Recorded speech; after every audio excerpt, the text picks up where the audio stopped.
یہ جو اس طرح کا سوال کیا جاتا ہے کہ کیا آخری نماز تک آپ صلی اللہ علیہ وسلم رفع دین کیا کرتے تھے، یہ سوال صرف رکوع والی یا رکوع سے سر اٹھانے والی رفع دین کے بارے میں کیوں کیا جاتا ہے؟ یہ سوال پہلی رفع دین کے بارے میں کیوں نہیں کیا جاتا؟ جی دوستو، آپ نے سنا، اب یہ سہارا لے رہے ہیں پہلی تکبیر کا کہ اگر پہلی تکبیر منسوخ ہے تو پھر سارا منسوخ ہوگا، وہ منسوخ نہیں ہے تو پھر یہ بھی منسوخ نہیں ہے۔ اب آپ دیکھیں کہ آپ صلی اللہ تعالی علیہ وآلہ وسلم نے جب صحابہ کو دیکھا کہ نماز میں رفع دین کر رہے ہیں تو آپ نے انہیں منع فرما دیا، پہلی تکبیر کا نہیں منع فرمایا۔ کس طرح گڑبڑ کرتے ہیں۔ اس سے پہلے ان کا ایک مولانا صاحب تھا، اس نے چیلنج کیا تھا کہ مجھے دکھا دے رفع دین کے متعلق جو منسوخ ہے، کوئی حدیث کی کتاب دکھا دے، میں اسے 5 لاکھ انعام دوں گا۔ اور اس نے دعویٰ کیا تھا کہ آپ صلی اللہ تعالی علیہ وآلہ وسلم نے آخری نماز بھی رفع دین کے ساتھ پڑھائی ہے۔ تو میں نے اس کا جواب دیا، ابھی تک اس کا جواب نہیں آیا، نہ اس کے 5 لاکھ روپے آئے۔ یہ صرف اس طرح کی باتیں کرتے ہیں۔ اب آئیے دیکھیں، آپ صلی اللہ تعالی علیہ وآلہ وسلم نے رفع دین کو منسوخ کیا ہے۔ آپ صلی اللہ تعالی علیہ وآلہ وسلم رفع دین کا حکم نہیں دیا، کسی حدیث میں بھی آپ صلی اللہ تعالی علیہ وآلہ وسلم نے جب بھی نماز سکھائی ہے رفع دین کا ذکر نہیں کیا، بلکہ آپ صلی اللہ تعالی علیہ وآلہ وسلم نے اسے منع فرمایا۔ دیکھیں نسائی شریف حدیث ہے، اخبرنا قتیبۃ بن سعید قال حدثنا ابصر عن العامش المسیب بن رافع عن تمیم بن طرفہ عن جابر بن سمرہ۔ جابر بن سمرہ کہتے ہیں خرج علینا رسول اللہ صلی اللہ علیہ وسلم، کہ آپ صلی اللہ تعالی علیہ وآلہ وسلم ہمارے پاس آئے باہر سے، ونحن رافعو ایدینا فی الصلاۃ، ہم نماز میں رفع دین کر رہے تھے۔ اور اس کا معنی کیا کرتے ہیں؟ الٹ معنی کرتے ہیں کہ ہم سلام پھیرتے ہوئے کر رہے تھے۔ سلام والی الگ حدیث ہے، وہ بھی آپ کو سمجھاؤں گا آج۔ رافع ایدینا فی الصلاۃ، ہم نماز میں رفع دین کر رہے تھے۔ فقال، آپ صلی اللہ تعالی علیہ وآلہ فرمایا، ما بالہم رافعین ایدیہم فی الصلاۃ، تمہیں کیا ہوا ہے نماز میں رفع دین کر رہے ہو؟ کأنہا اذناب الخیل الشمس، اس شریر گھوڑوں کی دموں کی طرح تم اس طرح کرے، بار بار ہاتھ اٹھا رہے ہو۔ اسکنوا فی الصلاۃ، نماز میں سکون اختیار کرو۔ اب یہ حدیث ہے، اور یہی حدیث مسلم شریف میں حدیث ہے 430 نمبر، اور دوسرا 968۔ آپ صلی اللہ تعالی علیہ وآلہ وسلم نے رفع دین سے منع فرمایا۔ اب بہانہ کیا بناتے ہیں جی؟ اس سے جو نیچے والی حدیث ہے اس میں جی آپ صلی اللہ تعالی علیہ وآلہ وسلم نے سلام کا ذکر کیا، تو یہ بھی سلام میں ہرگز نہیں۔ اب آپ کو میں نیچے والی حدیث دکھاتا ہوں۔ اخبرنا احمد بن سلیمان، نسائی شریف حدیث ہے 1185، اور بعض نسخوں میں 1186۔ اور جو پہلے میں نے آپ کو حدیثیں دکھائیں مسند حمیدی سے، اس میں بھی حدیثوں کے نمبر میں آپ کو تھوڑا سا فرق ملے گا، اس لیے کہ جب چھاپا جاتا ہے، الگ کوئی کمپنی چھاپتی ہے تو نمبروں میں فرق آ جاتا ہے۔ تو اس میں 2 نمبر ہیں، 1186 اور 1185۔ اخبرنا احمد بن سلیمان قال حدثنا یحییٰ بن آدم عن مصر عن عبید اللہ بن قبطیہ عن جابر بن سمرہ۔ اس میں بھی راوی کیا ہے؟ جابر بن سمرہ کہتے ہیں کننا نصلی خلف النبی، کہ ہم آپ صلی اللہ تعالی علیہ وآلہ وسلم کے پیچھے نماز پڑھ رہے تھے۔ اوپر والی حدیث دیکھیں کیا ہے؟ خرج علینا رسول اللہ صلی اللہ علیہ وسلم، آپ صلی اللہ تعالی علیہ وآلہ وسلم باہر سے آئے، ہم رفع دین نماز میں کر رہے تھے۔ اب یہ کیا ہے؟ دیکھیں فرق ہے، واقعہ الگ ہے، اور آپ دیکھیں گے کہ اس حدیث کے راوی بھی الگ ہیں۔ نسائی شریف اوپر جو میں نے آپ کو حدیث دکھائی 1184، اس میں اخبرنا قتیبۃ ہے، اور اس میں کہ اخبرنا احمد بن سلیمان۔ سندوں میں بھی فرق ہے اور واقعے میں بھی فرق ہے، پوری سند آپ دیکھیں گے مختلف ہے۔ اخبرنا قتیبۃ بن سعید حدثنا ابصر عن العامش، اور یہاں دیکھیں گے اخبرنا احمد بن سلیمان قال حدثنا یحییٰ بن آدم عن مصر عن عبید اللہ۔ آپ کو پوری سند میں فرق ملے گا، سند بھی مختلف ہے اور واقعہ بھی مختلف ہے۔ صرف صحابی روایت کرتے ہیں، جابر بن سمرہ کہتے ہیں کہ ہم نماز پڑھ رہے تھے آپ صلی اللہ تعالی علیہ وآلہ وسلم کے پیچھے، فنسلم بأیدینا، تو ہم سلام کرتے تھے ہاتھوں کے ساتھ۔ اب وہاں نماز میں ہم رفع دین کر رہے تھے، اب یہ کیا سلام کر رہے تھے ہم اپنے ہاتھوں کے ساتھ۔ فقال، آپ صلی اللہ تعالی علیہ وآلہ وسلم فرمایا، ما بال ہؤلاء یسلمون بأیدیہم، تمہیں کیا ہوا ہے تم اپنے ہاتھوں کے ساتھ سلام کرتے ہو؟ اور اوپر والی حدیث میں کیا ہے؟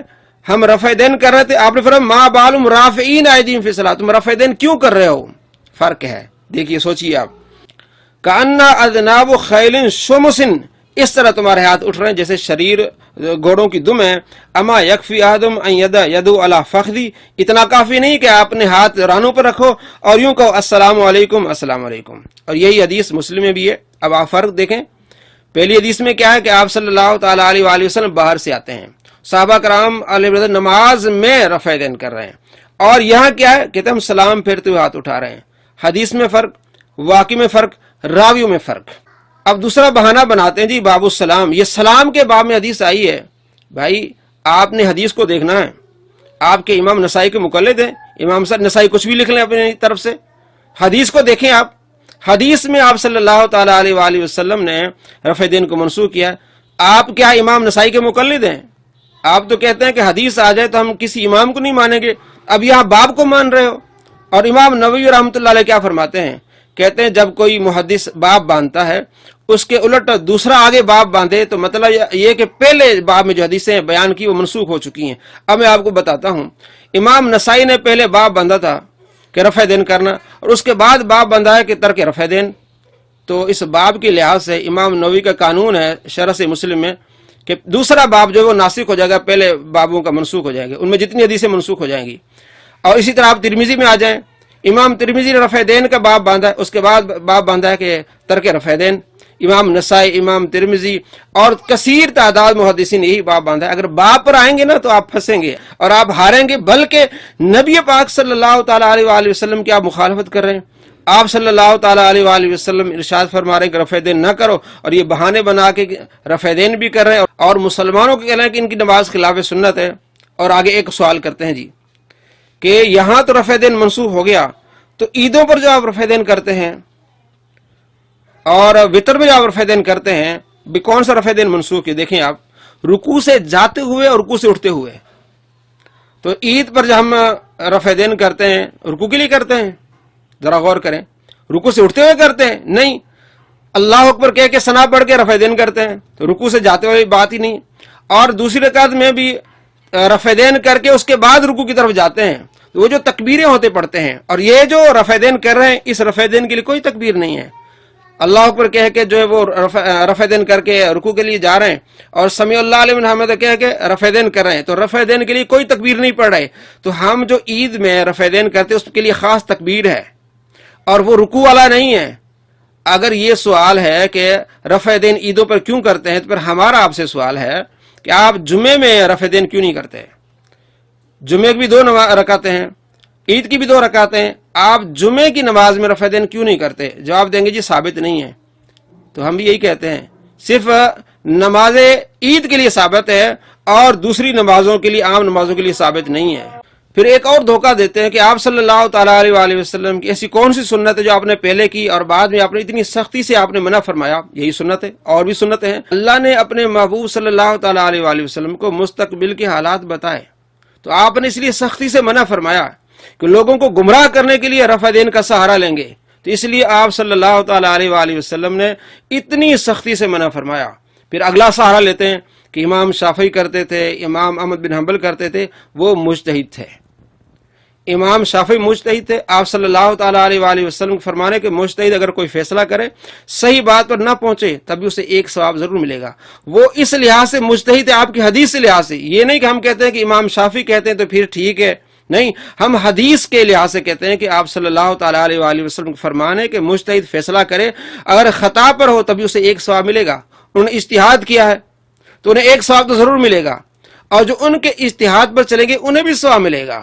لیکن جو اپنی طرف سے اجتہاد کرے گا, مجتہد نہیں ہوگا, اس کا عمل خلاف سنت ہوگا اور آپ صلی اللہ تعالیٰ علیہ وآلہ وسلم کی حدیث کی مخالف ہوگا. میں چیلنج کرتا ہوں پوری وہابیہ قوم کو کہ آپ صلی اللہ تعالیٰ علیہ وآلہ وسلم نے نماز کا جو طریقہ سکھایا ہے, کسی حدیث میں مجھے دکھا دیں کہ آپ صلی اللہ تعالیٰ علیہ وآلہ وسلم نے بتایا ہو کہ نماز میں رفع دین بھی کرنا ہے.